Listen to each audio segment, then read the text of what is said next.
पिछले क्लास में हम गति संबंधी ग्राफ को देखे थे कि किस स्थिति में किस प्रकार के ग्राफ बन सकते हैं, उस कॉन्सेप्ट को समझे थे। और हमारे इस प्रकृति में या फिर हमारे इस ब्रह्मांड में जिसका हिस्सा खुद हम लोग और हमारी पृथ्वी है, इसमें 4 प्रकार के बलों का अस्तित्व है। और ये ब्रह्मांड के निर्माण से ही 4 प्रकार के बलों का अस्तित्व है। समय समय पर विभिन्न प्रकार के वैज्ञानिकों ने इन 4 बलों के अस्तित्व का पता लगाया। हमारे प्रकृति में अनेक प्राकृतिक घटनाएं लगातार घटते रहती है। कुछ समय पहले ही बारिश हुई है, यह भी एक प्राकृतिक घटना ही है। आंधी का आना एक प्राकृतिक घटना है, ज्वार भाटों का उठना एक प्राकृतिक घटना है। आखिर इस प्राकृतिक घटनाओं के पीछे जिम्मेवार कौन है? कौन है जो बारिश करा रहा है और कौन है जो ज्वार भाटा ला रहा है? इन बातों की जानने की उत्सुकता शुरुआत से ही वैज्ञानिकों को थी। समय समय पर यह उत्सुकता वैज्ञानिकों को चरम अवस्था पर ले गया और उन्होंने बलों को खोज निकाला। और आप जान गए हैं कि न्यूटन ने गुरुत्वाकर्षण बल के अस्तित्व का पता लगाया, कूलम ने विद्युत बल के अस्तित्व का पता लगाया, युकावा पाइमेसन थ्योरी से न्यूक्लियर फोर्स यानी कि नाभिकीय बल के अस्तित्व का पता चला, और युकावा पाइमेसन थ्योरी के आगे चलकर वीक फोर्स का पता लगा। तो इसकी चर्चा हम पिछले क्लास में कर चुके थे। जिनका भी क्लास छूट गया, ऐप पर जाइएगा, फ्री ऑफ कॉस्ट में क्लास अवेलेबल है, देख लीजिएगा आप। और देख लीजिएगा तो देख ही लीजिएगा, क्योंकि आप जान रहे हैं कि दोस्तों औसत विद्यार्थी का अब कहीं पर रिजल्ट नहीं हो रहा है। जरूरी है लगातार पढ़ते रहने का। लगातार पढ़ते नहीं रहिएगा तो हर एग्जाम का कटअप अब नोक तक पहुंच रहा है। चाहे रेलवे एग्जाम का लीजिए, वहां कटअप 92-93 चला जा रहा है। परसेंट की हम बात कर रहे हैं। हाल फिलहाल में दरोगा एग्जाम हुआ, लड़का पूछिए कि लड़की पूछिए, सबका कटअप दिनों दिन आगे 82-83 क्रॉस कर रहा है। इतने हाई कटअप जा रहा है। ऐसी स्थिति में आप चाह रहे हैं कि सरकारी नौकरी हो, तो इसका एक ही तरीका है। हो सकता है दूसरा तरीका होगा, लेकिन वो हमें पता नहीं है। जो एक तरीका है कि वो आप इस उम्र में सिर्फ पढ़िए। बस दोस्तों 1 और 2 या 3 साल अगर आप कष्ट काट कर भी सिर्फ पढ़ते हैं तो यकीन मानिए आगे का पूरा उम्र आपका गुलजार होने वाला है। आइए दोस्तों आगे की शुरुआत करते हैं अब। और आगे का जो टॉपिक है, आगे का जो हमारा समझने का टॉपिक है, बैलेंस एंड अनबैलेंस्ड फोर्स।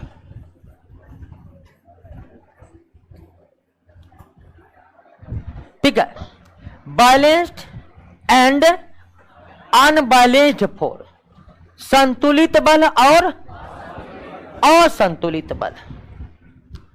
संतुलित बल और दूसरा है असंतुलित बल। क्या है संतुलित बल और क्या है असंतुलित बल?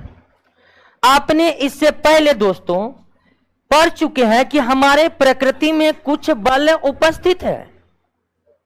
गुरुत्वाकर्षण बल, विद्युत बल, नाभिकीय बल और दुर्बल बल पढ़ चुके हैं ना। ये बल हमारे प्रकृति में मौजूद है। ठीक है, तो हमारे प्रकृति में जो बल मौजूद है वो हमेशा ही मौजूद रहेंगे। क्षण भर के लिए भी वो लुप्त नहीं हो सकते हैं। क्लियर है ना? क्षण भर के लिए भी वो बल लुप्त नहीं हो सकते हैं जो बल हमारे ब्रह्मांड में मौजूद है। क्या गुरुत्वाकर्षण बल किसी समय लुप्त हो सकता है? नहीं। 2 द्रव्यमान के बीच लगने वाले आकर्षण बल को क्या कहते हैं? गुरुत्वाकर्षण। क्या यह गुरुत्वाकर्षण बल कभी भी ऐसा हो सकता वस्तु पर ना लगे? संभव ही नहीं है कि ना लगे, हमेशा आरोपित होगा। क्या नाभिकीय बल जिसके कारण किसी परमाणु के नाभिक का अस्तित्व सही सही बना रहता है, क्या वे क्षण भर के लिए भी लुप्त हो सकते हैं? नहीं हो सकते। तो प्रकृति में जो बल मजबूत है, प्रकृति में जो बल मजबूत नहीं, जो बल उपस्थित है वे हमेशा उपस्थित रहेंगे। वे कभी सेकंड के लाखों भाग कर दीजिए ना, उतने समय के लिए भी वे इस ब्रह्मांड से लुप्त नहीं हो सकते। अगर यह बात जान गए हैं तो आइए सबसे पहले आप संतुलित बल को समझने का प्रयास कीजिए। किसी वस्तु पर लगने वाले कई बलों का अगर परिणाम शून्य हो तो उसे क्या कहा जाता है? संतुलित बल कहा जाता है। किसी वस्तु पर लगने वाले सभी बलों का परिणाम क्या हो? जीरो, तो उस बल को क्या कहते हैं? संतुलित बल कहते हैं। आप जान रहे कि ये जो बोर्ड है ना, क्या इस बोर्ड पर बल लग रहा है? लग रहा है, लग रहा है बल। कौन बल लग रहा है? पृथ्वी इस पर गुरुत्व बल लगा रही होगी कि नहीं लगा रही होगी? लेकिन पृथ्वी जो नीचे की तरफ इस पर ग्रेविटी लगा रहा है, फोर्स ऑफ ग्रेविटी लगा रहा है, उसके विपरीत ऊपर की तरफ वो भी बल लग रहा है जो इसके दीवार में नट के द्वारा लगाया जा रहा है। घर के छत पर कोई बल लग रहा है? लग रहा है। कोई बल नहीं लगेगा तो पृथ्वी तो गुरुत्व बल के द्वारा नीचे खींचेगा ही नहीं खींचेगा। लेकिन पृथ्वी इस छत को, पृथ्वी आपके छत को जितने बल से नीचे खींचता है, पिलर उतना ही बल लगाकर उसको क्या कर देता है? जीरो कर देता है। और हमको लगता है कि हमारे छत पर बल ही ना लग रहा हो। तो संतुलित बल पहचानने का एक ही तरीका है दोस्तों, जब आपको लगे कि बल लग ही नहीं रहा है, समझ जाइए कि कौन बल लग रहा है? संतुलित। किसी वस्तु पर अगर आपको लग रहा है कि बल नहीं लग रहा है इस पर, तो उस पर कौन बल लग रहा है? क्योंकि ऐसा संभव ही नहीं है कि किसी क्षण किसी वस्तु पर बल ना लगे। कोई लगाए कि न लगाए, पृथ्वी तो हमेशा हर एक वस्तु पर गुरुत्व बल लगाएगा कि लगाएगा? लगाएगी। तो संतुलित बल को हम इस तरह से भी परिभाषित कर सकते हैं, जब किसी वस्तु पर बल का कोई प्रभाव हमें दिखाई न पड़े, जब किसी वस्तु पर बल का प्रभाव हमें दिखाई न पड़े तो उस बल को क्या कहते हैं? इस बोर्ड पर कौन बल लग रहा है? संतुलित बल। क्लासरूम में कैमरा लगा हुआ है, कौन बल लग रहा है? संतुलित बल। घर के छत पर कौन बल? संतुलित बल। दिख ही नहीं रहा है कि बल लग रहा है तो समझिए बल लग रहा है, लेकिन कौन? क्लियर? कोई दिक्कत? अब असंतुलित बल क्या है? परिभाषा तो यही है कि किसी वस्तु पर लगने वाले अगर सभी प्रकार के बलों का परिणामी शून्य नहीं है, रिजल्ट शून्य नहीं है, तो उसे क्या कहेंगे? असंतुलित। संतुलित और असंतुलित बलों के बीच का फर्क यह है दोस्तों कि संतुलित बल का प्रभाव हमें नजर नहीं आता है, जबकि असंतुलित बल का प्रभाव हमें नजर आता है। असंतुलित बल का प्रभाव हमें नजर आता है।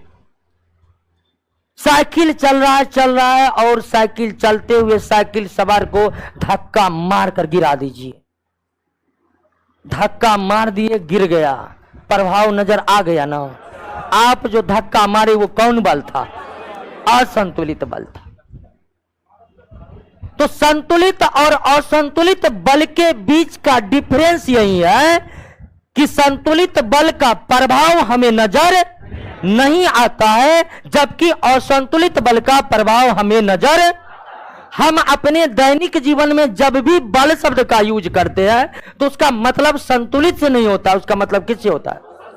धक्का देना, ऐंठना, मरोड़ना, दबाना, ये सभी कैसे बल के उदाहरण है? असंतुलित बल के उदाहरण है। धक्का मारना, ऐंठना, मरोड़ना, ये सब अगर किसी वस्तु के साथ आप कर रहे हैं, निश्चित तौर पर उसका प्रभाव आपको पता चलेगा कि नहीं चलेगा? चलेगा कि नहीं चलेगा? चलेगा। जब वस्तु पर लगे बल का प्रभाव आपको नजर आ जाए तो समझ जाइए कौन बल लग रहा है। और जब आपको लगे कि बल लग ही न रहा है, क्लियर है, घर में खड़ी गाड़ी पर कौन बल लग रहा है? संतुलित बल लग रहा है। कौन बल लग रहा है? संतुलित। तो गाड़ी खड़ा है, कुछ नहीं हो रहा है गाड़ी के साथ। अब कहेगा बल नहीं लग रहा है, लग रहा है, लेकिन जो बल लग रहा है वो क्या है? संतुलित है, इसलिए उसका प्रभाव नजर नहीं आ रहा है। कहीं अब कोई दिक्कत है? एक फाइट मार के दांत झाड़ देना, कहिए कौन बल है? कहिए कौन बल है? असंतुलित है ना। सीधा सा समान सा नियम है कि लगे आपको बल नहीं लग रहा है तो कह दीजिए कैसा बल लग रहा है? संतुलित। आपको कोई पूछेगा मोनू कुमार तुम्हारे घर के पिलर पर कोई बल लग रहा है? आप देखिएगा पिलर तो एकदम खड़ा है, कुछ नहीं हो रहा है, कहिएगा हाँ लग रहा है, लेकिन जो लग रहा है वो कौन है? संतुलित बल है। वहीं मान लीजिए जेसीबी लेकर के आपके घर के पिलर को तोड़ दिया गया, जेसीबी के द्वारा आरोपित बल कैसा हो जाएगा? असंतुलित हो जाएगा, क्योंकि प्रभाव नजर आ गया, पिलर गिर गया। तो अब कहिए असंतुलित और संतुलित बल के कॉन्सेप्ट में आपको कोई दिक्कत है?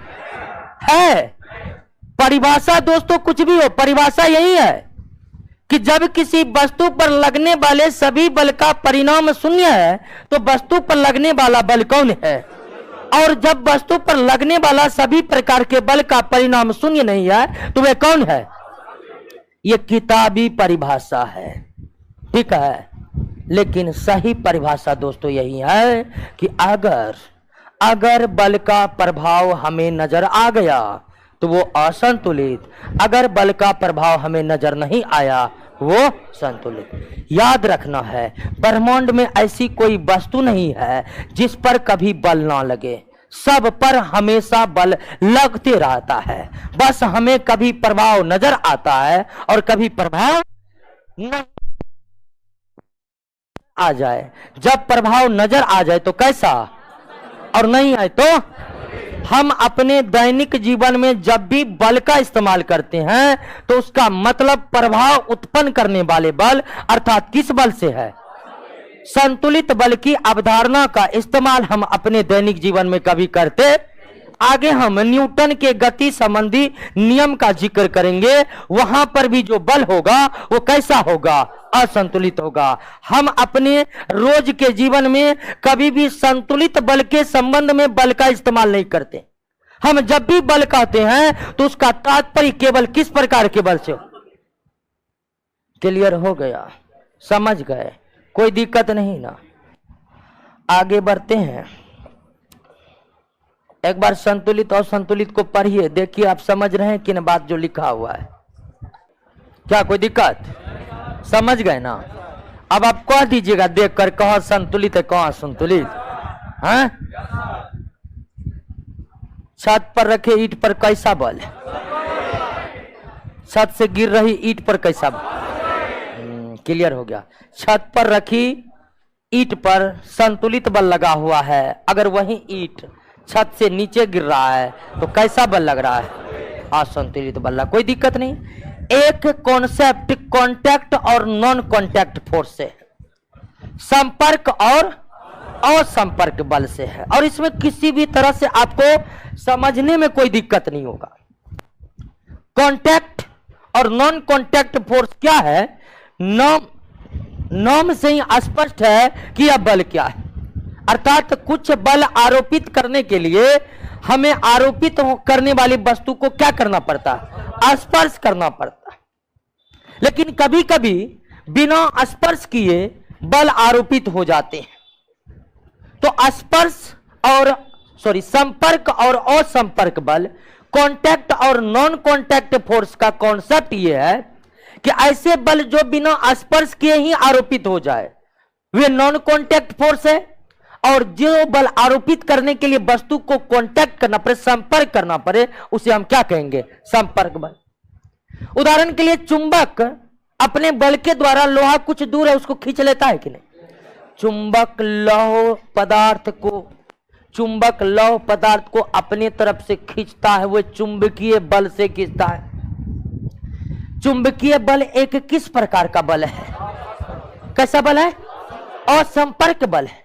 चुंबकीय बल आरोपित होने के लिए लोहा को संपर्क करना जरूरी नहीं है, लेकिन वहीं किसी को थप्पड़ मारना है तो पेशीय बल हम इस्तेमाल करते हैं, मांसपेशियों में संचित बल का इस्तेमाल करते हैं। मांसपेशियों के द्वारा आरोपित बल एक संपर्क बल होता है। पेशीय बल तब तक आरोपित नहीं होगा जब तक आप वस्तु को संपर्क ना करें। तो कुछ बल की प्रकृति ऐसी है जो बिना संपर्क हुए ही आरोपित हो जाती है। उदाहरण के लिए गुरुत्वाकर्षण बल आरोपित होने के लिए क्या सूर्य और चंद्रमा को आपस में संपर्क करना पड़ेगा? बिना संपर्क हुए आरोपित है। उसी बल के कारण पृथ्वी सूर्य के चारों तरफ क्या कर रही है? घूम रही है। क्या कर रही है दोस्तों? घूम रही है। विद्युत चुंबकीय बल विपरीत आवेशों के बीच जो आकर्षण और समान आवेशों के बीच जो प्रतिकर्षण बल लगते हैं, क्या ये आकर्षण और प्रतिकर्षण जो आवेशों के कारण उत्पन्न हो रहे हैं, तो क्या इसमें स्पर्श होना जरूरी है? नहीं। गुरुत्वाकर्षण बल आरोपित होने के लिए स्पर्श होना जरूरी नहीं है। विद्युत चुंबकीय बल आरोपित होने के लिए स्पर्श होना जरूरी नहीं है। लेकिन कुछ बल के लिए स्पर्श होना क्या है? जरूरी है। तो कांटेक्ट और नॉन कांटेक्ट फोर्स की अवधारणा को अंग्रेजी में कॉन्सेप्ट कहते हैं। तो कांटेक्ट और नॉन कांटेक्ट फोर्स का जो कॉन्सेप्ट है वो मामूली सा कॉन्सेप्ट है और हमको लगता है आप समझ चुके होंगे। कोई दिक्कत है इसमें? नहीं ना। आइए दोस्तों याद करते हैं उस महान वैज्ञानिक को जो फिजिक्स के पिता कहलाते हैं और नाम है सर आइजैक न्यूटन। ऐसा कोई व्यक्ति विश्व में कोई नहीं होगा जो इनके नाम से परिचित ना हो, क्योंकि न्यूटन के बिना फिजिक्स जो है बिल्कुल अधूरा है। तो दोस्तों आप इन नाम से परिचित ही हैं और इनके कामों से भी आप परिचित होंगे, क्योंकि एनसीईआरटी बुक्स में 7 क्लास से ही इनके बारे में परिचय करवाना शुरू करवा दिया जाता है। ठीक है, इसके बारे में परिचय करवाना शुरू किया जाता है। तो बेशक सर आइजैक न्यूटन के बारे में और उनके कामों के बारे में आपको पता न हो, यह संभव है नहीं दोस्तों। तो आपको पता है ही, लेकिन हम फिर से नए सिरे से इनके कार्यों को देखेंगे और इनके कार्यों को हम उस नजरिए से देखेंगे ताकि हमारे एग्जाम में प्रश्न क्लियर हो सके। सर आइजैक न्यूटन महानतम वैज्ञानिकों में से एक है और उनका जब समय था दोस्तों तो उनका ही समय था, उनके सामने कोई और वैज्ञानिक बोलते नहीं थे। लेकिन न्यूटन का बचपन बहुत कष्टमय बीता। ठीक है, काफी 10-11 वर्ष के थे ही उनके पिताजी का देहांत हो गया। उनके माताजी दूसरी शादी कर लिए, और उनके जो सौतेले पिता थे उनसे कभी उसका बना नहीं। एक बार तो वो घर में आग लगाकर भाग गए थे, उनके सौतेले पिता से इतने झगड़े होते थे। फिर भी दोस्तों उनका जीवन किसी तरह आगे बढ़ा और आपको जानकर हैरानी होगी, +2 की परीक्षा में वे 50% मार्क लाए थे, मात्र 50%। लेकिन आगे चलकर महानतम वैज्ञानिक हुए, महानतम ही नहीं इतने महान हुए कि उसके जैसे कोई महान नहीं हुए। ऐसा माना जाता है कि उस समय अगर नोबेल पुरस्कार दिए जाते होते तो न्यूटन के पास 10-20 नोबेल पुरस्कार तो वैसे रहता, इतने सारे वे कार्य करते थे। फिलहाल हम न्यूटन के गति संबंधी नियमों का जिक्र करेंगे। और न्यूटन के गति संबंधी कितने नियम हैं? 3 नियम है दोस्तों। न्यूटन के गति संबंध कितने नियम है? 3 नियम है। और पहला नियम है फर्स्ट लॉ, जो है गति के प्रथम नियम जो है वो समझिए आप। गति का प्रथम नियम कहता है कि स्थिर वस्तु, गति का प्रथम नियम कहता है कि स्थिर वस्तु स्थिर ही रहना चाहती है। स्थिर वस्तु स्थिर ही रहना चाहती है। स्थिर वस्तु स्थिर ही रहना चाहती है, स्थिर वस्तु स्थिर ही रहना चाहती है, और गतिशील वस्तु, ठीक है, गतिशील वस्तु गति में ही रहना चाहती है, गतिशील वस्तु गति में ही रहना चाहती है, गतिशील वस्तु गति में ही रहना चाहती है। पहला नियम को समझिए, स्थिर वस्तु स्थिर रहना चाहती है और गतिशील वस्तु गति में ही रहना चाहती है। लेकिन तब तक जब तक इस पर बल आरोपित न हो, जब तक इस पर बल आरोपित न हो, जब तक इस पर बल आरोपित न हो, यानी न्यूटन के प्रथम नियम के अनुसार स्थिर वस्तु स्थिर ही रहना चाहती है, लेकिन स्थिर वस्तु तब तक ही स्थिर रह सकती है जब तक उस पर क्या ना लगे, बल ना लगे। या गतिशील वस्तु गतिशील रहना चाहती है, लेकिन तब तक ही गतिशील रह पाएगा जब तक उस पर क्या ना लगे, बल ना लगे। तो न्यूटन का प्रथम नियम, न्यूटन का गति संबंधी प्रथम नियम यही है दोस्तों कि स्थिर वस्तु में स्थिर रहने की प्रवृत्ति होती है, गतिशील वस्तु में गति में रहने की प्रवृत्ति होती है, लेकिन यह प्रवृत्ति उसमें तब तक कायम रहती है जब तक उस पर क्या ना लगा दे, बल ना लगा दे। यानी बल लगाने पर स्थिर वस्तु स्थिर नहीं रह पाएगा, या बल लगाने पर गतिशील वस्तु गति में नहीं रह पाएगा। अर्थात बल लगाने पर स्थिर वस्तु गति में आ सकता है, या बल लगाने पर गतिशील वस्तु क्या हो सकता है, स्थिर हो सकता है। क्लियर है? कोई दिक्कत है दोस्तों? पहला गति नियम समझे हैं? अब कहिएगा ये कौन सा गति नियम है, तो हम जानवे करते थे दोस्तों, नहीं जानते थे, न्यूटन के बाद जानना शुरू हुआ। आपको हम बल का परिभाषा बता रहे थे, बल का जब परिभाषा पढ़ रहे थे तो आपको बता रहे थे कि न्यूटन ने जब तक गति नियम नहीं पेश किए थे तब तक बल का सही परिभाषा भी लोगों को मालूम नहीं था। बल का सही परिभाषा तब निकलकर सामने आया जब न्यूटन गति संबंधी नियम पेश कर दिए।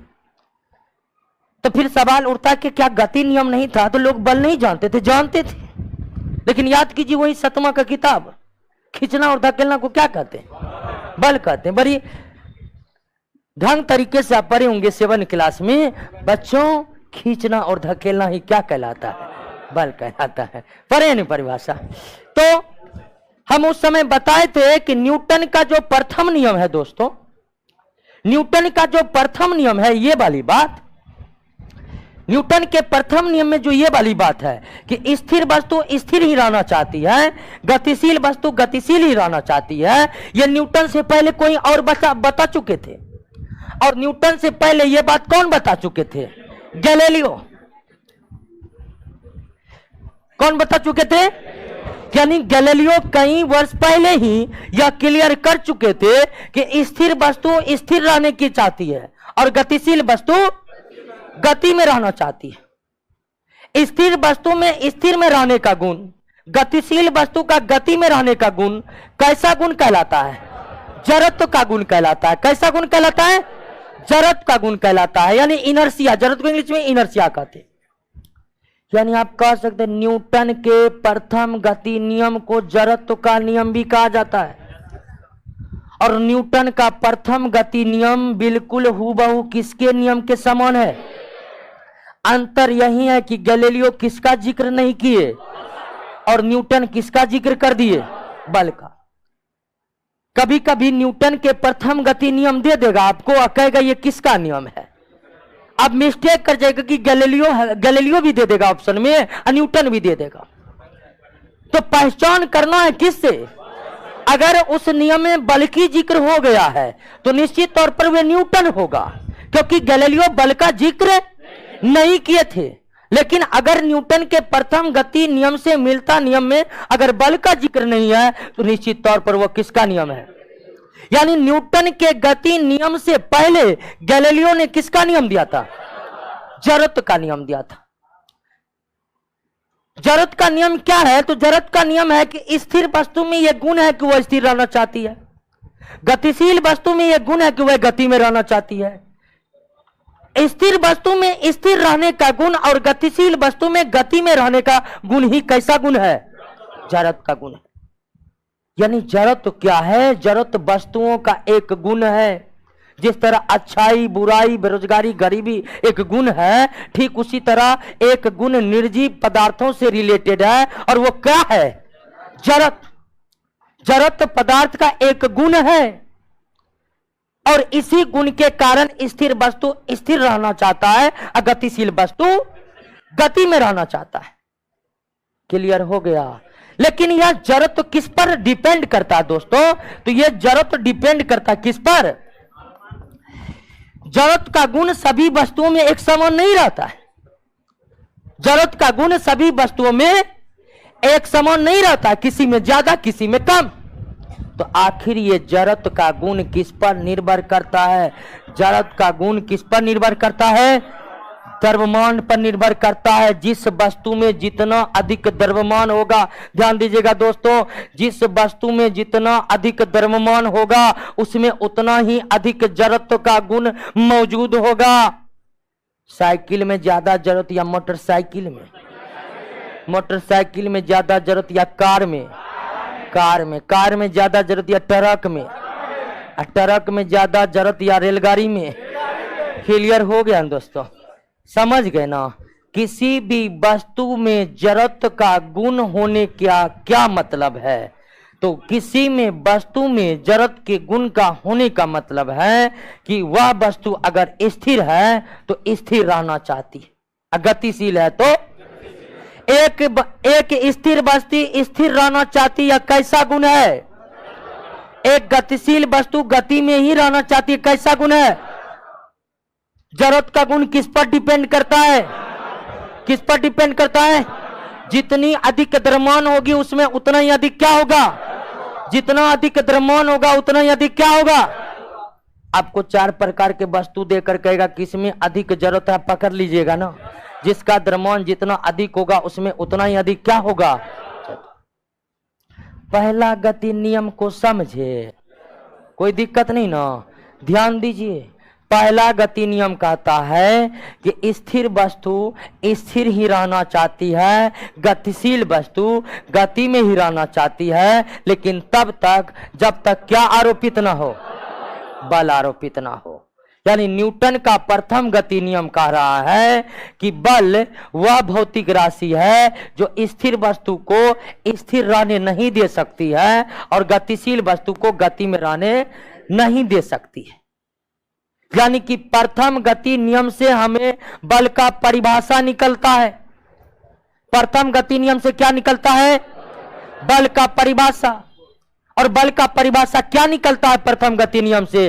तो प्रथम गति नियम में न्यूटन ये बता रहे हैं कि स्थिर वस्तु स्थिर रहना चाहती है, गतिशील वस्तु गति में रहना चाहती है, लेकिन तब तक जब तक क्या ना आरोपित हो? जब तक बल आरोपित न हो। इसका मतलब है बल आरोपित करते ही स्थिर वस्तु स्थिर नहीं रहेगा या गतिशील वस्तु गति में नहीं रहेगा। और इसका मतलब यह भी है कि स्थिर वस्तु गतिशील हो सकता है और गतिशील वस्तु स्थिर हो सकता है, क्या आरोपित करने के बाद? तो बल को प्रथम नियम के अनुसार इसी तरह परिभाषित किया जाता है कि बल वह भौतिक राशि है जो स्थिर वस्तु को क्या कर सकती है? गतिशील, और गतिशील वस्तु को क्या कर सकती है? स्थिर, या अगर नहीं कर सका तो करने का चेष्टा जरूर करेगा। तो बल वह भौतिक राशि है जो स्थिर वस्तु को गतिशील बना सकता है, गतिशील बना वस्तु को स्थिर बना सकता है, या बनाने की चेष्टा कर सकता है। या सीधे सीधे आप कह सकते हैं कि बल वह भौतिक राशि है जो वस्तु के जरूरत के गुण को नष्ट कर सकता है। बल वह भौतिक राशि है जो वस्तु के जरूरत के गुण को क्या कर सकता है? नष्ट कर सकता है। क्योंकि स्थिर वस्तु में स्थिर रहने का जो प्रवृत्ति है, गतिशील वस्तु में जो गति में रहने की प्रवृत्ति है, यह प्रवृत्ति क्या कहलाती है? जरूरत कहलाती है। तो बल वह भौतिक राशि है जो वस्तु के जरूरत के गुण को क्या कर सकता है? अर्थात वस्तु में अगर जरूरत की प्रवृत्ति को नष्ट करना है तो क्या लगाना पड़ेगा? यह भी क्वेश्चन आया है। एक वस्तु के जड़त्व के गुण को नष्ट करना है तो क्या आरोपित करना पड़ेगा? बल आरोपित करना होगा, या उष्मा देना पड़ेगा, या फिर कोई और चीज करना पड़ेगा। तो सीधा याद रखना, जड़त्व के गुण को नष्ट करना है तो केवल और केवल क्या आरोपित करना पड़ेगा? बल आरोपित करना पड़ेगा। न्यूटन और गैलीलियो का नियम में क्या अंतर है? यानी गैलीलियो का नियम प्लस बल इक्वल टू न्यूटन का प्रथम गति नियम। गैलीलियो का नियम प्लस बल इक्वल टू, ऐसा लगता है कि गैलीलियो साहब के जाने के इंतजार में थे न्यूटन। ठीक है, कोई दिक्कत पहला नियम में? समझ गए ना? कोई दिक्कत? आइए एक बार फिर से समझ लेते हैं। यहां से क्वेश्चन क्या पूछेगा? क्वेश्चन पूछेगा न्यूटन के प्रथम गति नियम से क्या प्राप्त होता है? बल का। और बल का कौन सी परिभाषा प्राप्त हुआ वो अब देखे ना। बल का परिभाषा ये प्राप्त हुआ है कि बल वह भौतिक राशि है जो स्थिर वस्तु को स्थिर नहीं रहने देगी और गतिशील वस्तु को गति में नहीं रहने देगी। एक परिभाषा ये। या दूसरा तरह ये बोल सकते हैं कि बल वो भौतिक राशि है जो स्थिर वस्तु को गतिशील कर सकती है या गतिशील वस्तु को स्थिर कर सकती है। तीसरा तरीके से आप ये बोल सकते हैं कि बल वह भौतिक राशि है जो वस्तु में जड़त्व की प्रवृत्ति को क्या कर सकता है? नष्ट कर सकता है। क्लियर है? बल की परिभाषा न्यूटन के किस गति नियम से? प्रथम गति नियम से। न्यूटन के किस गति नियम को गैलीलियो का जड़त्व नियम कहते हैं? किस नियम को? बल के प्रथम नियम को। गैलीलियो के जड़त्व के नियम और न्यूटन के प्रथम गति नियम में सिर्फ किस एक बात को लेकर अंतर है? बल को लेकर अंतर है। न्यूटन ने अपने नियम में बल का जिक्र किया है जबकि गैलीलियो ने बल शब्द का कोई जिक्र नहीं किया है। एक स्थिर वस्तु में स्थिर रहने की प्रवृत्ति को कौन सा गुण कहते हैं? जड़त्व का गुण कहते हैं। या एक गतिशील वस्तु की गति में रहने की प्रवृत्ति को क्या कहते हैं? क्या संसार में सभी वस्तुओं का जड़त्व एक ही होता है? नहीं होता है। तो जड़त्व का गुण किस पर निर्भर करता है? द्रव्यमान पर निर्भर करता है। जड़त्व और द्रव्यमान के बीच कैसा संबंध है? सीधा संबंध है। जितना अधिक द्रव्यमान उतना ही अधिक जड़त्व का गुण। क्लियर है? अब आइए, जड़त्व तीन प्रकार के होते। प्रथम गति नियम समझ चुके हैं? कोई दिक्कत नहीं ना? आइए दोस्तों, जड़त्व के तीन प्रकार हैं। एक इनर्शिया ऑफ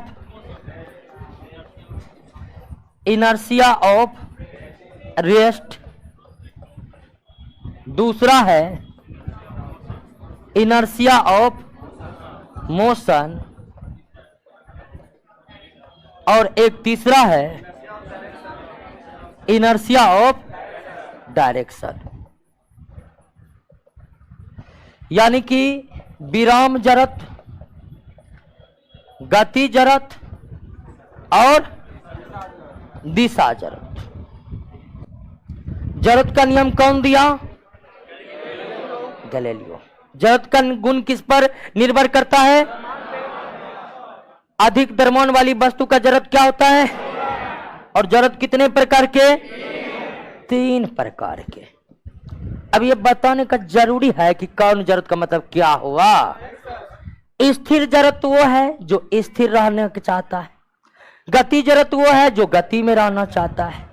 दिशा जड़त्व वो है जो दिशा बदलना ना चाहता है, उसी दिशा में रहना चाहता है जिस दिशा में वो गतिशील है। यानी कि अगर विराम के वस्तु विराम में ही रहना चाहता है तो उसमें कैसा जड़त्व है? विराम जड़त्व है। गतिशील वस्तु गति में ही रहना चाहता है, कैसा जड़त्व है? गति जड़त्व। एक दिशा में गति कर रही वस्तु उसी दिशा में गति करते रहना चाहता है तो यह कैसा जड़त्व है? दिशा जड़त्व। एक सवाल कई बार एग्जाम में आया है, गाड़ी एकाएक चलना शुरू करता है तो हम पीछे की तरफ झुक जाते हैं ना। गाड़ी एकाएक चलना शुरू करेगा, पीछे की तरफ झुक जाते। ये कौन जरूरत के कारण? गाड़ी स्थिर थी, गाड़ी पर हम थे, हम भी स्थिर थे। स्थिर अवस्था में कौन जरूरत? विराम जरूरत। विराम जरूरत के कारण हमारा शरीर विराम में ही रहना चाहेगा। गाड़ी हो गया स्टार्ट, आगे बढ़ गया। अब गाड़ी तो आगे बढ़ गया क्योंकि इंजन स्टार्ट कर दिया, उस पर बल लग गया तो गाड़ी चलना शुरू कर दिया। लेकिन हमारा शरीर विराम की अवस्था में है और विराम जरूरत के कारण हमारा शरीर क्या चाहता है? विराम में ही रहे। लेकिन गाड़ी पर इंजन का बल लगने के कारण गाड़ी क्या हो गया? हमारा शरीर कह रहा कि हम जरूरत के कारण विराम में रहना चाहते हैं। गाड़ी आगे, हम पीछे। या गाड़ी जब एकाएक चलती हुई गाड़ी एकाएक रुकती है तो हम आगे की तरफ झुक जाते हैं। किसके कारण? गति जरूरत के कारण। जब गाड़ी चल रही थी तो हम भी चल रहे थे। गाड़ी भी गति जरूरत में, हमारा शरीर भी गति जरूरत में। लेकिन अचानक गाड़ी के इंजन के द्वारा बल लगने पर गाड़ी स्थिर हो गया, जबकि हमारा शरीर जो गतिशील है वे गति जरूरत के कारण गति में ही रहना चाह रहा है। इसलिए गाड़ी तो रुक गया है लेकिन हमारा शरीर गति में ही रहना चाहता तो आगे भाग रहा है। फिर हम भी बल लगाते हैं कि नहीं संभल जाओ जी, क्या कहिएगा? नहीं, हम बल नहीं लगाएंगे तो न्यूटन के गति नियम के अनुसार आगे धड़ाम से गिरेंगे। क्या कोई दिक्कत?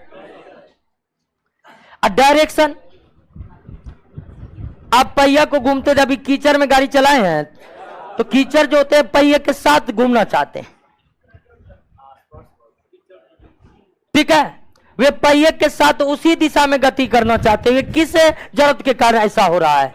दिशा जरूरत। जरूरत कितने प्रकार के? 3 प्रकार के। स्थिर जरूरत जो वस्तु में स्थिर रहने का गुण मौजूद करता, स्थिर रहने का गुण प्रदान करता है। गति जरूरत वस्तु को गति में रहने का गुण प्रदान करता है। दिशा जरूरत वस्तु को उसी दिशा में गति कराना चाहता है जिस दिशा में वो क्या कर रहा है। पहला गति नियम समझ गए? कोई दिक्कत नहीं ना? स्थिर वस्तु स्थिर रहना चाहती है, गतिशील वस्तु गति में रहना चाहती है, लेकिन तब तक जब तक क्या ना लगे? बल ना लगे। अर्थात बल लगाने पर स्थिर वस्तु स्थिर नहीं रह सकती है, गतिशील वस्तु गति में नहीं रह सकती। एक स्थिति है गतिशील वस्तु पर बल लगाने पर वो गतिशील भी रह सकती है, लेकिन जब गति के दिशा में ही आप क्या लगा दे? चलती हुई सवार साइकिल चला रहा है, पीछे से मार दीजिए धक्का, आप कहिएगा न्यूटन का गति नियम फैलाओ फैलाओ। कैसे गतिशील वस्तु पर बल लगाए लेकिन ये स्थिर नहीं हो रहा है।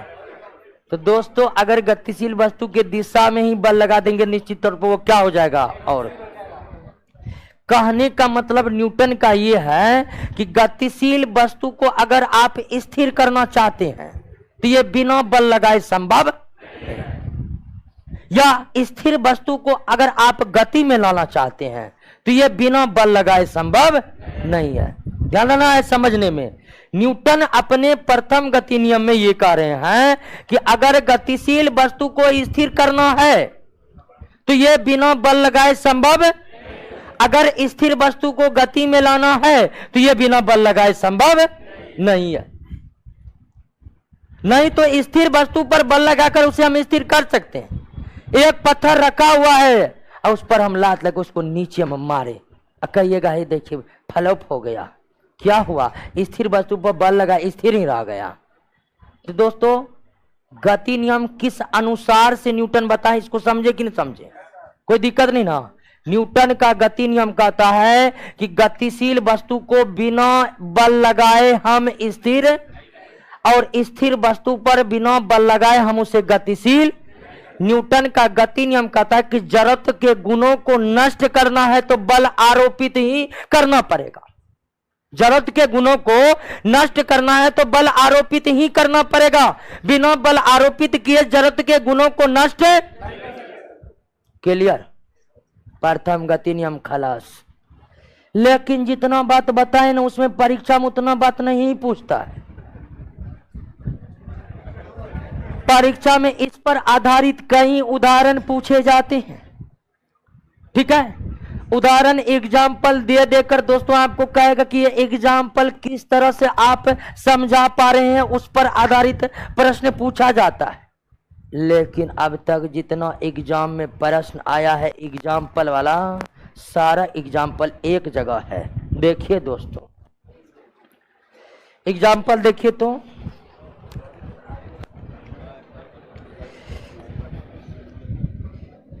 एक एग्जाम्पल समझिए।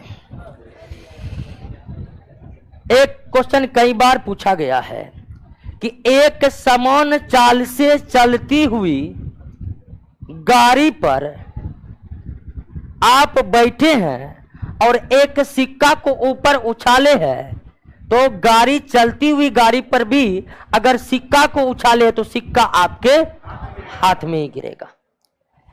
चलती हुई गाड़ी से, लेकिन गाड़ी चलनी चाहिए एक समान गति से, अर्थात उसमें त्वरण नहीं होनी चाहिए।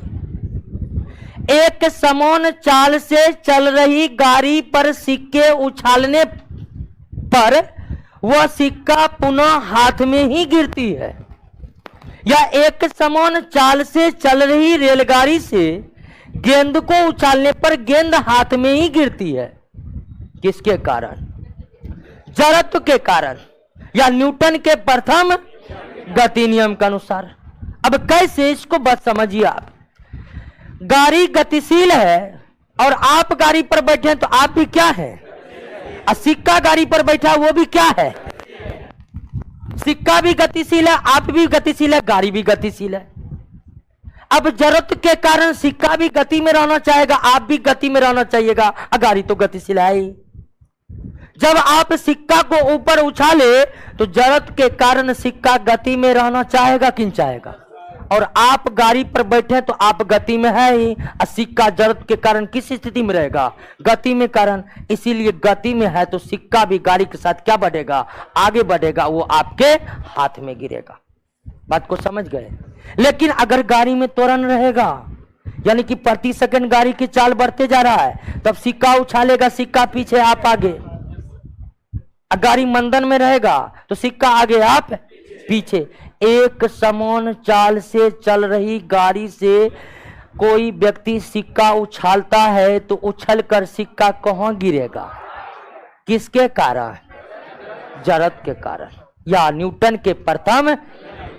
ऐसा क्यों? तो जड़त्व के कारण सिक्का भी गतिशील बना रहता है, इसीलिए वे गाड़ी के गति से मेल खाता है और अंत में वो हाथ में ही गिरता है।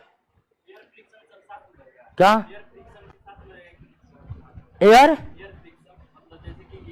एयर फ्रिक्शन को यहां नगण्य मानेंगे। ठीक है, उतनी दूर पर एयर फ्रिक्शन कोई प्रभावी नहीं होगा। एयर फ्रिक्शन को यहां पर नगण्य मान लीजिए। कोई दिक्कत दोस्तों?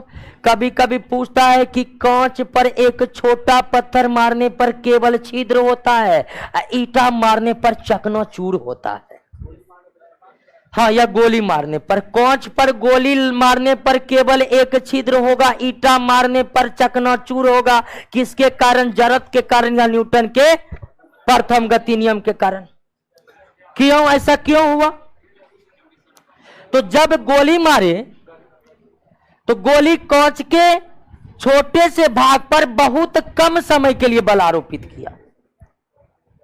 अगर कांच पर गोली मारे तो गोली बहुत न्यूनतम समय में कांच के एक छोटे से भाग पर ही बल आरोपित किया, और कांच के उतने दूर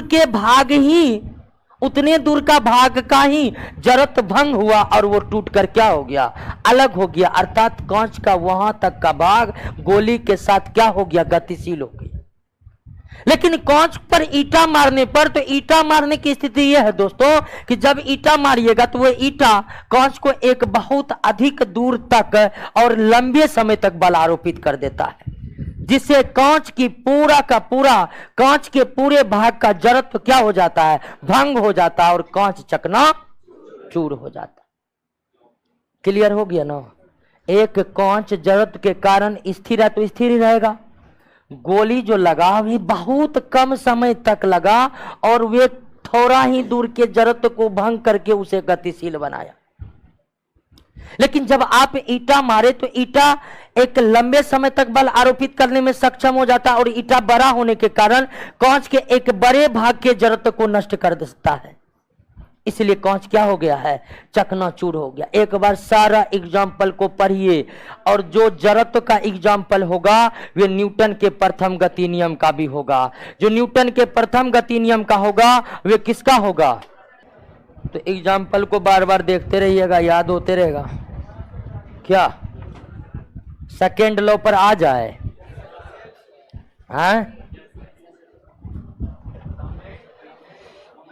आ रहे हैं।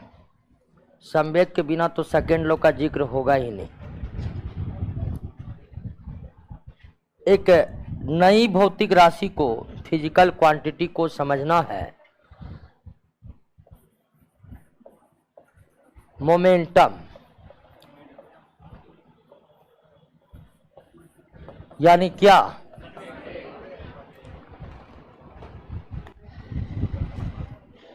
एक वस्तु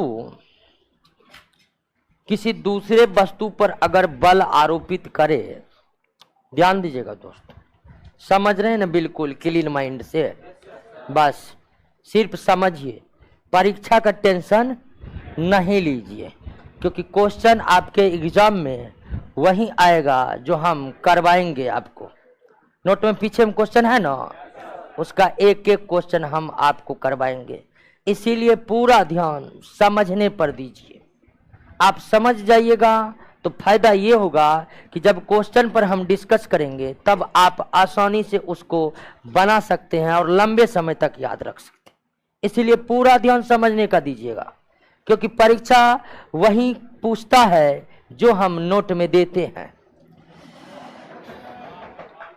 मोमेंटम, संवेग, एक वस्तु किसी दूसरे वस्तु पर जो बल आरोपित करेगा वह किन किन बातों पर निर्भर करता है।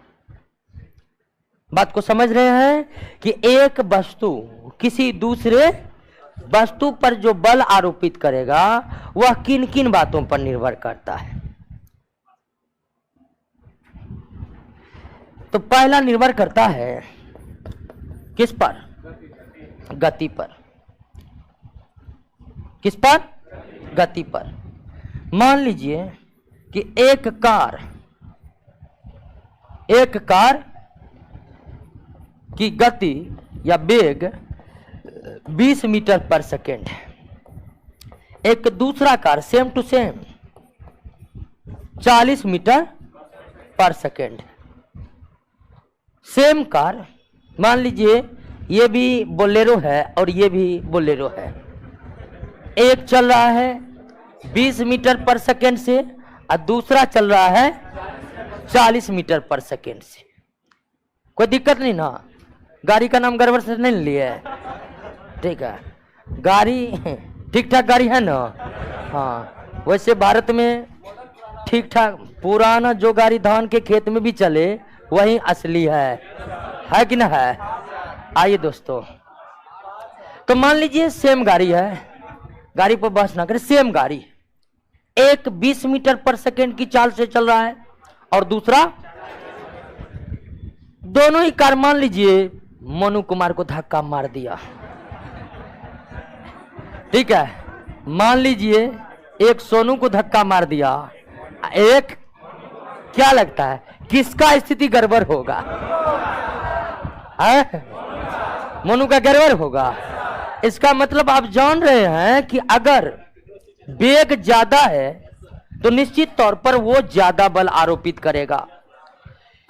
यानी एक वस्तु दूसरे वस्तु पर जो बल आरोपित करेगा ये डिपेंड करता है कि वो किस गति से बल आरोपित कर रहा हो। एक ही गाड़ी है, बोलेरो, लेकिन एक 20 मीटर पर सेकेंड की चाल से चल रहा है और एक 40 मीटर पर सेकेंड की चाल से चल रहा है। तो यहां पर सोनू कुमार का सिर्फ पैर टूटा है और मोनू कुमार कोमा में है। ठीक है, हो सकता है ऐसा, ठीक है, ईश्वर ना करे कि ऐसा हो, लेकिन मान लीजिए ठीक है, देखिएगा जिनका नाम सोनू मनु होगा माफ करिएगा, ठीक है। मान लेते हैं ये काल्पनिक नाम है और जीवित व्यक्ति से इसका कोई संबंध नहीं है, मानकर चलते हैं। फिल्म देखते हैं ना, ये केवल काल्पनिक कहानी और जीवित व्यक्ति से इसका कोई संबंध है भी तो वो संयोग मात्र है। तो आप जान गए कि मोनू कुमार को ज्यादा डिफिकल्ट होगा और यह निर्णय आप किस आधार पर लिए हैं? गति के आधार पर, वेग के आधार पर। वेग जितना अधिक रहेगा वो वस्तु उतना ही अधिक बल आरोपित करेगी।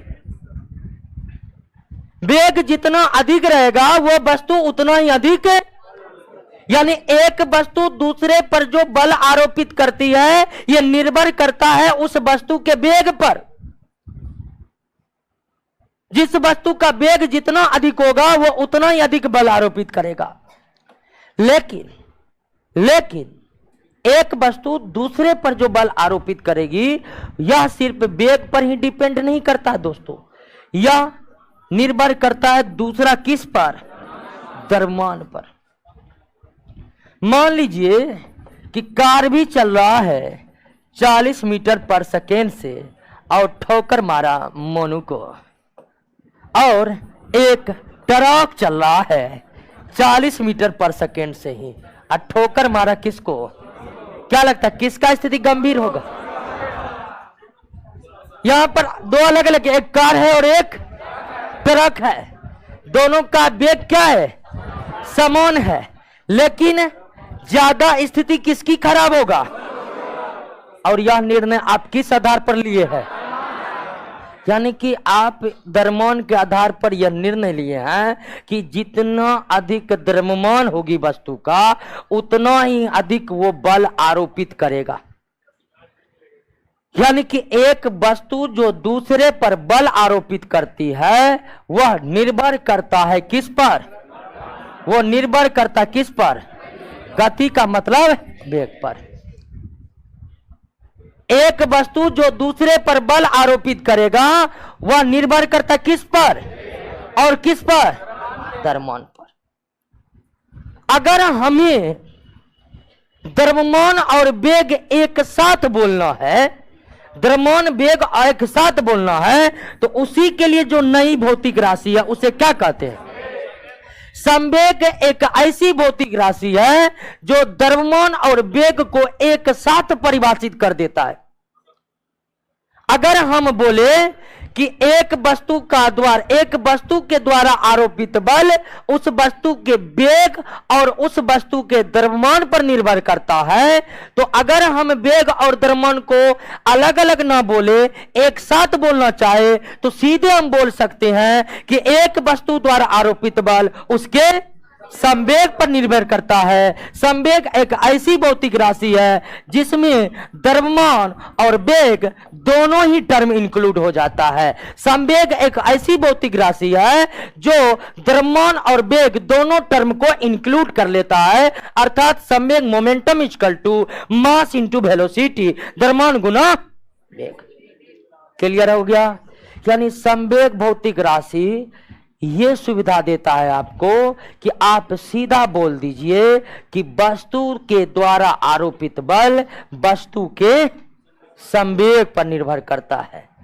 नहीं तो आपको अलग अलग बोलना पड़ेगा कि वस्तु के द्वारा आरोपित बल वस्तु के द्रव्यमान तथा वस्तु के वेग पर निर्भर करता है। वस्तु के द्वारा आरोपित बल वस्तु के द्रव्यमान और वस्तु के वेग पर निर्भर करता है। अलग अलग न बोलकर अगर एक साथ बोलना है तो सीधे बोल दीजिए वस्तु के द्वारा आरोपित बल वस्तु के संवेग पर निर्भर करता है। तो वे कौन सी भौतिक राशि है जो द्रव्यमान वेग को एक साथ परिभाषित कर देता है? एक वस्तु के द्वारा आरोपित बल किन किन चीजों पर निर्भर करता है? द्रव्यमान यानी द्रव्यमान और वेग ना बोले तो हमें क्या बोलना पड़ेगा? संवेग में कौन सा पद शामिल है? द्रव्यमान शामिल है या वेग? दोनों शामिल है। हमको नहीं लगता कि आप संवेग में कोई दिक्कत होगा। एक बार एग्जाम में पूछा हुआ है, क्वेश्चन है कि वस्तु के द्वारा आरोपित बल निर्भर करता है। ए में था द्रव्यमान, बी में था वेग, सी में था संवेग डी में था इनमें से सभी।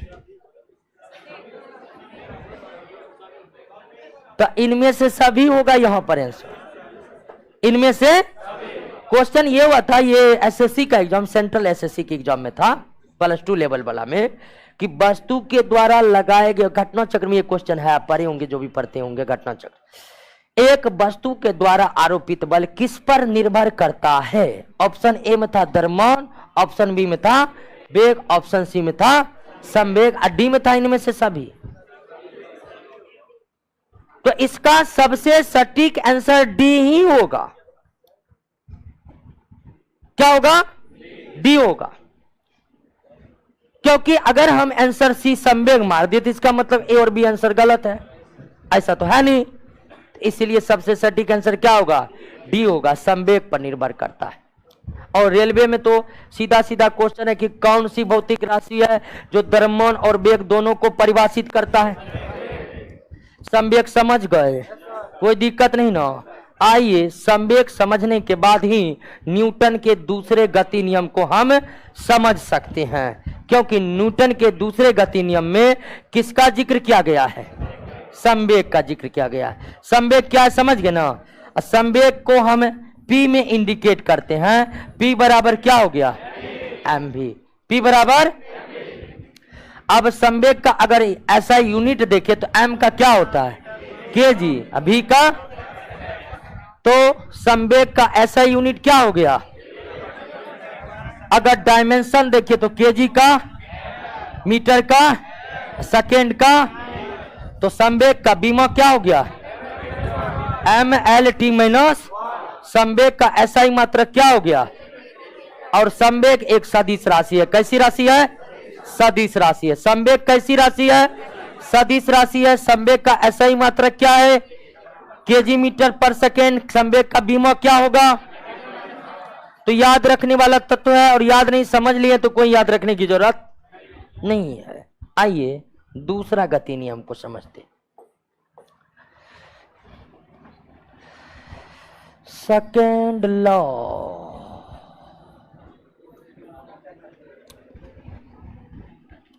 संवेग समझ गए? संवेग P बराबर, संवेग P बराबर, बहुत आदमी इधर उधर देख रहे हैं, आगे नजर बनाए रखिए, ठीक है। सेकेंड नियम, सेकेंड नियम कहता है कि संवेग परिवर्तन की दर, संवेग परिवर्तन की दर वस्तु पर लगाए गए बल के क्या होता है? समानुपाती। और यह परिवर्तन उसी दिशा में होता है जिस दिशा में बल क्या होता है? आरोपित होता है। क्लियर है? बात को समझे कि न समझे? संवेग तो आप समझ ही चुके हैं क्या? तो दूसरा गति नियम है कि संवेग परिवर्तन की दर वस्तु पर लगाए गए बल के समानुपाती होता है, और संवेग में परिवर्तन उसी दिशा में होता है जिस दिशा में बल लगता है। क्लियर बात समझ रहे दोस्तों? न्यूटन का दूसरा गति नियम है कि संवेग परिवर्तन की दर, संवेग P बराबर mv, संवेग परिवर्तन की दर उस वस्तु पर लगाए गए बल के समानुपाती होता है, और संवेग में परिवर्तन उसी दिशा में होता है जिस दिशा में बल लगता है। अब यहां पर संवेग परिवर्तन की दर क्या है कि मान लीजिए कि एक वस्तु का द्रव्यमान, एक वस्तु का द्रव्यमान को हम क्या मान लिए, और मान लिए कि उसका प्रारंभिक वेग क्या था, और उस पर हमने बल आरोपित कर दिया क्या? F। तो उसका वेग, वेग जो है बदल कर क्या हो गया? V हो गया। वेग बदल कर क्या हो गया? मान लिए हम कि एक वस्तु जिसका द्रव्यमान क्या है? m है, उसका प्रारंभिक वेग क्या है? u है, उस पर हम बल कौन लगा दिए? F। तो अंतिम वेग या वेग u से बदल कर क्या हो गया? v। अब हम इस पर क्या लगाए हैं? तो न्यूटन के दूसरा गति नियम के अनुसार बल लगाते ही संवेग क्या हो जाएगा? बदल जाएगा, संवेग क्या हो जाएगा, बदल जाएगा। और संवेग बदलने से यानी कि प्रारंभिक वेग u से अंतिम वेग v होने में मान लिए समय कितना लगा, t लगा। मान लिया है यह, और मानने के लिए इसी वर्ड का इस्तेमाल किया जाता है। क्यों होता है, न्यूटन भी यही काम किए हैं दोस्तों। द्रव्यमान को क्या मान लिए, m, प्रारंभिक वेग उस पर लगाए, f बल लगाने से u से क्या हो गया, u से v होने में कितना समय लगा, t। अब यहां पर संवेग प्रारंभ में कितना है, प्रारंभ में कितना, m में कितना, संवेग प्रारंभ में, अंतिम में समय कितना लगा, t। तो संवेग परिवर्तन का दर, संवेग परिवर्तन, परिवर्तन कितना हुआ, mv माइनस mu। अब परिवर्तन की दर की बात करें तो mv माइनस mu बाय होगा कि नहीं होगा। संवेग में परिवर्तन कितना हुआ, तो पहले संवेग mv, अंत में संवेग mv। तो संवेग में परिवर्तन बराबर अंतिम संवेग माइनस प्रारंभिक संवेग। संवेग परिवर्तन का दर का मतलब होता है समय कितना लगा है संवेग परिवर्तन होने में। तो संवेग परिवर्तन बराबर mv minus mu by t, mv minus mu by, संवेग परिवर्तन बराबर mv minus mu by t। तो न्यूटन का द्वितीय गति नियम कहता है कि संवेग परिवर्तन की दर, और संवेग परिवर्तन की दर कितना हो जाएगा, mv minus mu by t बराबर, यही नहीं कह रहा है न्यूटन। संवेग परिवर्तन की दर किसके समानुपाती, अब अगर m कॉमन लेंगे तो v minus u by t समानुपाती किसका, अब v minus u by t बराबर क्या होता है, a बराबर क्या, समानुपाती, सॉरी समानुपाती। अब f समानुपाती m है, और SI यूनिट में अगर m के लिए kg, a के लिए मीटर प्रति सेकेंड स्क्वायर, और f के लिए न्यूटन का इस्तेमाल करें तो कांस्टेंट k का मान कितना हो जाता है। समानुपातिक राशि बराबर करने के लिए हम क्या लगाते हैं, कांस्टेंट। तो k बराबर मान कितना होता है 1, तो f बराबर ma। और ये है दोस्तों बल का फार्मूला, बल का यानी दूसरे गति नियम से हमें क्या प्राप्त होता है, बल का फार्मूला प्राप्त होता है। और बल का फार्मूला क्या है,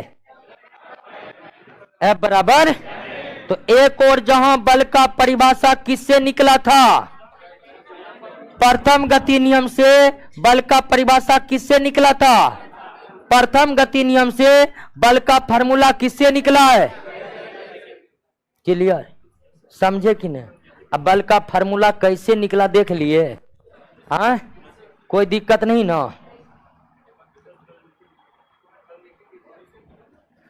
नीचे करेंगे फिर ऊपर करेंगे,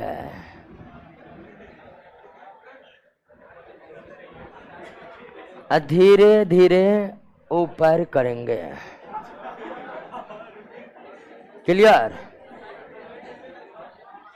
क्या ए एक्सीलरेशन हो गया, हाँ एक्सीलरेशन पिछला क्लास में बताए थे, v minus u by t थे ना। कांस्टेंट का मान कितना होता है 1 होता है, लेकिन SI यूनिट में, CGS में नहीं या FPS में नहीं। क्लियर हो गया, समझ में आ गया। न्यूटन के दूसरे गति नियम से बल का क्या प्राप्त होता है, फार्मूला प्राप्त होता है। क्या प्राप्त होता है, अब फार्मूला क्या है, F बराबर हमें।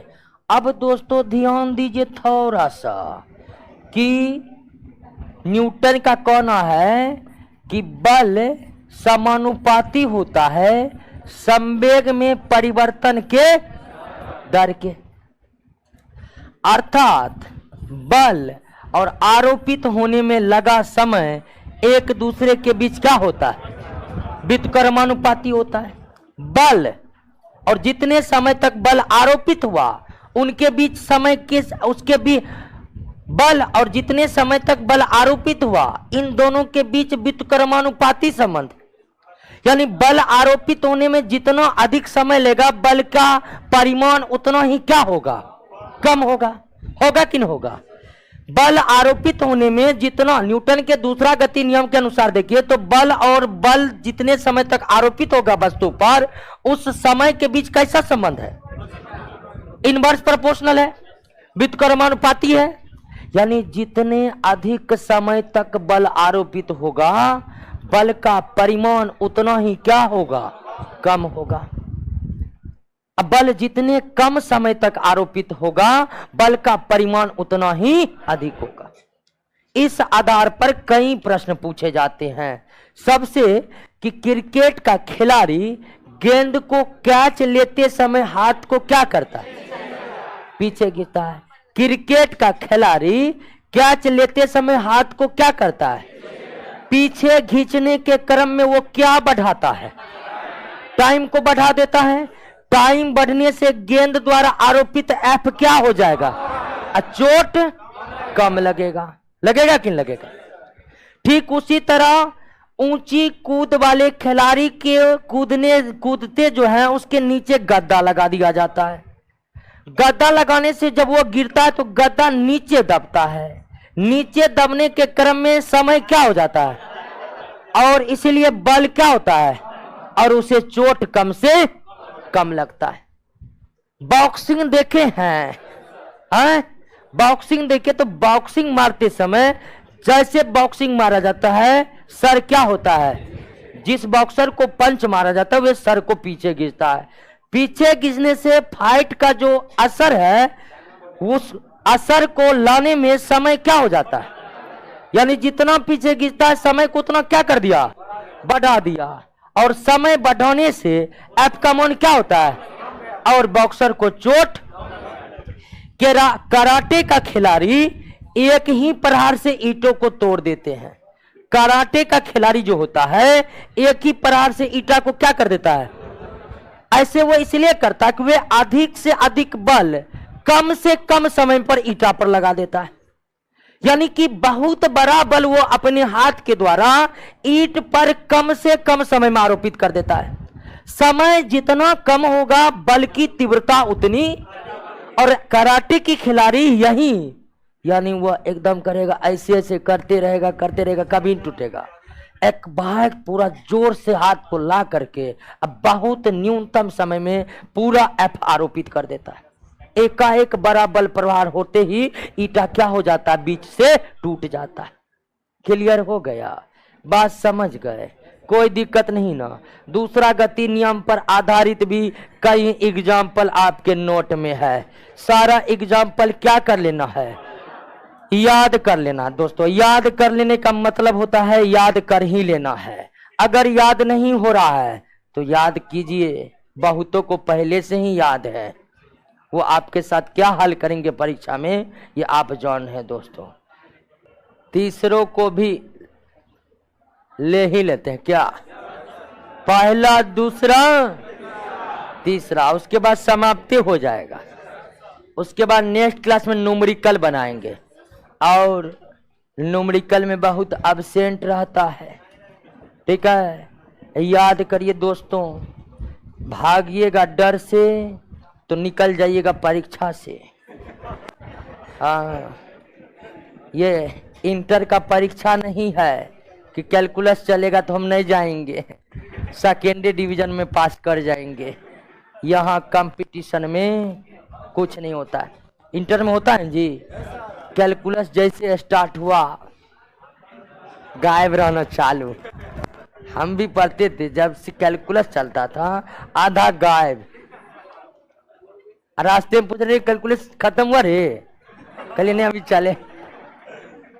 उसको बोलते थे कहा नहीं कैलकुलस कहा नहीं पढ़ रहा है, जाओ रे तुम फर्स्ट करना, हम नहीं करेंगे फर्स्ट। ठीक है, अब वही बात होता है ऑर्गेनिक में। ऑर्गेनिक में जब तक 12th में पढ़िएगा, नोमेनक्लेचर चल रहा है, मस्तिष्क पढ़ रहे हैं, क्योंकि वही चीज आसान रहता है। और जैसे ऑर्गेनिक का रिएक्शन स्टार्ट हुआ, सर हमको सजेशन दे दीजिएगा, हम रट लेंगे, ये सब पार नहीं लगेगा हमसे। तो दोस्तों इंटर में जो धंधा किए हैं वो धंधा यहाँ नहीं चलेगा। यहाँ हर चीज होगा।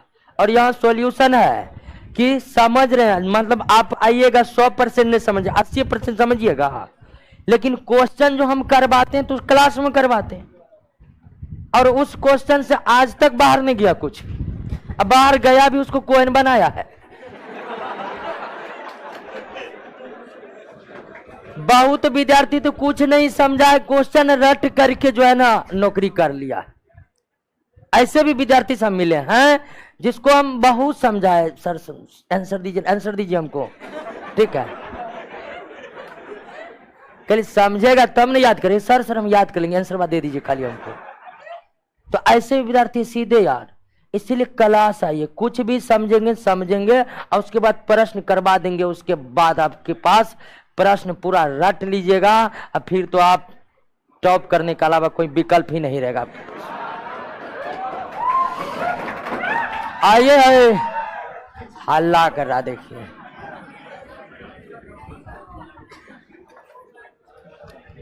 थर्ड लो, पहला नियम से बल का परिभाषा निकला। ध्यान दीजिए दोस्तों, पहला नियम से बल का परिभाषा निकला। बल का परिभाषा यह निकला कि बल लगाने के बाद ही स्थिर वस्तु को गतिशील किया जा सकता है और गतिशील वस्तु को स्थिर किया जा सकता है, यही था परिभाषा। दूसरा नियम से बल का फार्मूला निकला। अब बल का फार्मूला F बराबर ma। अब तीसरा नियम है, तीसरा नियम बलों के बीच के संबंध को बतलाता है। तीसरा नियम बलों के बीच का संबंध बतलाता है, और संबंध बलों के बीच क्या है यह तीसरा नियम से ही पता चलता है। तीसरा नियम को समझने के लिए आप पहले समझिए कि एक वस्तु है x और दूसरा वस्तु है z।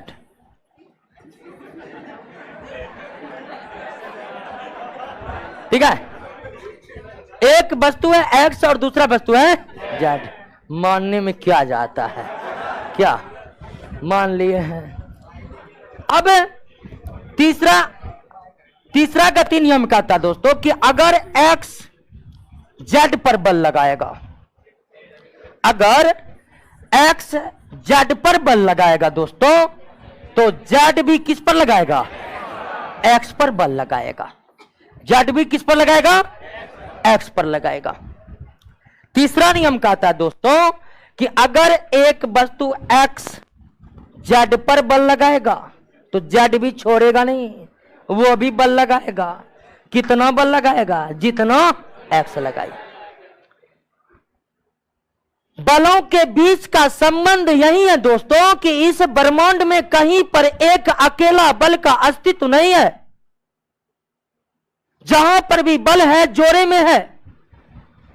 न्यूटन के तीसरे गति नियम के अनुसार क्या एक सिंगल फोर्स एकल बल की अवधारणा कहीं पर संपन्न हो सकती है? एक अकेला बल कहीं पर रह सकता है? तो न्यूटन का तीसरा नियम कहता कि बल हमेशा जोरे में रहता है। न्यूटन का तीसरा नियम कहता है कि बल हमेशा जोरे में रहता है। एक वस्तु अगर दूसरी वस्तु पर बल आरोपित किया है तो यह असंभव है कि दूसरा बल ना लगे। एक वस्तु जो दूसरी पर बल आरोपित किया है वह दूसरी वस्तु पर उतना ही और विपरीत दिशा में बल आरोपित करता है। जोरे में रहने वाले बल में जो पहले आरोपित होता है उसे कहते हैं क्या, एक्शन फोर्स, यानी कैसा बल, क्रिया बल। और जोड़े में रहने वाले बल जो बाद में आरोपित होता है उसे क्या कहते हैं, प्रतिक्रिया फोर्स, यानी कि रिएक्शन फोर्स। क्या कहते हैं, जोड़े में रहने वाले बल में एक एक्शन कहलाता है और दूसरा एक्शन जो पहले आरोपित हुआ है, रिएक्शन जो बाद में आरोपित। तीसरे नियम को हम इस तरह से भी बोल सकते हैं कि प्रत्येक क्रिया के प्रत्येक बराबर और विपरीत, यानी इस बल की दिशा इस तरफ है तो यह दिशा इसके विपरीत है ना। क्या क्रिया और प्रतिक्रिया दोनों बल की दिशा एक हो सकती है? कभी नहीं हो सकती है। क्या क्रिया और प्रतिक्रिया दोनों बल एक ही वस्तु पर आरोपित हो सकता है? नहीं हो सकता है। तो दो बातें न्यूटन के गति नियम में कि तीन बात कि बल हमेशा जोड़े में रहता है, एकल बल का कहीं पर अस्तित्व नहीं है। जोड़े में रहने बल में एक एक्शन होता है, दूसरा रिएक्शन होता है। एक्शन और रिएक्शन फोर्स की दिशा एक दूसरे के विपरीत होता है। यह असंभव है कि दोनों की दिशा एक ही हो जाए। और क्रिया और प्रतिक्रिया में हमेशा कितने वस्तु रहेगा? एक वस्तु पर क्रिया और प्रतिक्रिया हो ही नहीं सकती है। तो तीन बातों को ध्यान रखना न्यूटन के प्रथम गति नियम में कि बस तीसरे गति नियम में तीन बात याद रखना है कि क्रिया और प्रतिक्रिया हमेशा दो वस्तु पर आरोपित होता है। क्रिया और प्रतिक्रिया हमेशा दो वस्तु पर आरोपित होता है। क्रिया और प्रतिक्रिया का परिमाण बराबर होता है। क्रिया और प्रतिक्रिया का परिमाण, अगर क्रिया 10 न्यूटन का है, बल का मात्रक न्यूटन है, तो प्रतिक्रिया भी कितना हो जाएगा? 10 न्यूटन। तो क्रिया और प्रतिक्रिया हमेशा जोड़े में रहेगा। क्रिया और प्रतिक्रिया हमेशा दो वस्तु पर लगेगा। क्रिया और प्रतिक्रिया का परिमाण बराबर होगा। क्रिया और प्रतिक्रिया की दिशा एक दूसरे के, चारों बात को समझे। क्रिया और प्रतिक्रिया हमेशा जोड़े में रहेगा। क्रिया और प्रतिक्रिया की दिशा एक दूसरे के विपरीत होगी। क्रिया और प्रतिक्रिया का परिमाण समान होगा। क्रिया और प्रतिक्रिया दो भिन्न वस्तु पर लगेगा। क्रिया और प्रतिक्रिया दो, चार बात समझे। तीसरे गति नियम में कितने बात समझना है? क्रिया और प्रतिक्रिया की दिशा एक ही या विपरीत? विपरीत होती है। क्रिया और प्रतिक्रिया का परिणाम बराबर हो गए, अलग अलग बराबर होगा। क्रिया और प्रतिक्रिया एक वस्तु पर या एक से अधिक कितने? दो, यानी कि 4-5 पर आरोपित हो जाएगा। दो वस्तु पर आरोपित होगा। क्रिया और प्रतिक्रिया का एकल अस्तित्व है। क्या कहीं पर केवल क्रिया बल उपस्थित हो सकते हैं, या कहीं पर ब्रह्मांड में कहीं पर केवल प्रतिक्रिया बल उपस्थित हो सकते हैं? इन चारों बातों को क्या करना है? याद कर लेना है। अब तीसरे गति नियम पर भी कई उदाहरण एग्जाम में पूछे गए हैं दोस्तों। आपने नाव पर से कभी कूदा है? अब देखिएगा, नाव पर से जब आप कूदे होंगे, वैसे कूदना नहीं चाहिए, ठीक है। वैसे हमारा तो घर जो है ना एकदम कोसी नदी के बगल में है, तो तैरना जो है मौलिक अधिकार है। नाव पर से कूदना जो है मतलब बचपन की एक अनिवार्य प्रैक्टिकल है। तो हम तो खूब कूदे हैं। तो अगर नाव पर से कूदेंगे, तो नाव पर से कभी कूदे होंगे या कूदते देखे होंगे, तो आप कूदिएगा आगा और नाव जाएगा पाछा। ये कौन सा लॉजिक है कि हम आगे नाव पीछे? ऐसा क्यों हो रहा है? तो ऐसा न्यूटन के, आप देखिएगा, नाव से आप कूदिएगा आगे और नाव चला जाता है पीछे।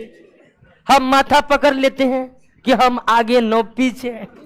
ये हो रहा है कैसे? तो दोस्तों यहां काम आता है न्यूटन का तीसरा गति नियम। हम कूदे आगे इसलिए क्योंकि नाव ने हम पर बल लगाया। अब नाव ने हम पर आगे की तरफ बल लगाया, तो हम नाव पर पीछे की तरफ लगाएंगे। अगर हम कूदेंगे और नाव हम पर बल न लगाएगा, जगह पर रह जाएंगे। तो कूदते समय, नाव से कूदते समय नाव पीछे की ओर मुड़ जाते हैं। ऐसा इसलिए होता है कि कूदते समय नाव हमें आगे बढ़ाता है, तो हम नाव को पीछे बढ़ा देते हैं। यहां क्रिया प्रतिक्रिया बल है। क्रिया प्रतिक्रिया बल की दिशा हमेशा क्या होती है? नदी में तैरना न्यूटन के किस गति नियम के द्वारा समझाया जा सकता है? नदी के तैरते समय में हाथ से पानी को क्या करते हैं? तो पानी हमको क्या कर देता है, और इसी को तैरना कहते हैं। क्लियर? या कुआं से बाल्टीन से, कुआं के अंदर से बाल्टीन से अगर जल निकाल रहे हैं और अचानक बाल्टीन की रस्सी टूट जाए तो हम क्या हो जाते हैं, पीछे। ऐसा क्यों? तो न्यूटन के तीसरी गति नियम के अनुसार जब हम रस्सी को खींच रहे थे तो हम बल लगा रहे थे ऊपर, अब बाल्टीन का रस्सी बल लगा रहा था, अब बाल्टीन टूट गया, नीचे का बल खत्म, अब हम अपने बल के द्वारा यानी ऊपर लगा रहे थे, हम अपने बल के कारण गिर जाते हैं। क्लियर है? घोड़ा गाड़ी, हाँ सही है। घोड़ा गाड़ी जो घोड़ा खींचता है तो घोड़ा किस बल के द्वारा खींचता है जानते हैं? घोड़ा पैर पटकता है पृथ्वी पर, घोड़ा पैर पटकता है, अब पृथ्वी छोड़ देगा, पृथ्वी भी बल लगाता है किस पर? उसी बल से टम आगे की ओर बढ़ जाता है, घोड़ा गाड़ी आगे की ओर बढ़ जाता है। हम जमीन पर जो चलते हैं उसे भी न्यूटन के तीसरे गति नियम के अनुसार हम जमीन पर चलते हैं, बल लगाते हैं किस पर? पृथ्वी पर। अब पृथ्वी बल लगा देते हैं, हम तिरछा टाइप से बल लगाते हैं, तिरछा टाइप से बल लगाते हैं, पृथ्वी पर बल लगा, पृथ्वी बल लगाती है हम पर और हम जो है आगे बढ़ जाते। क्लियर हो गया?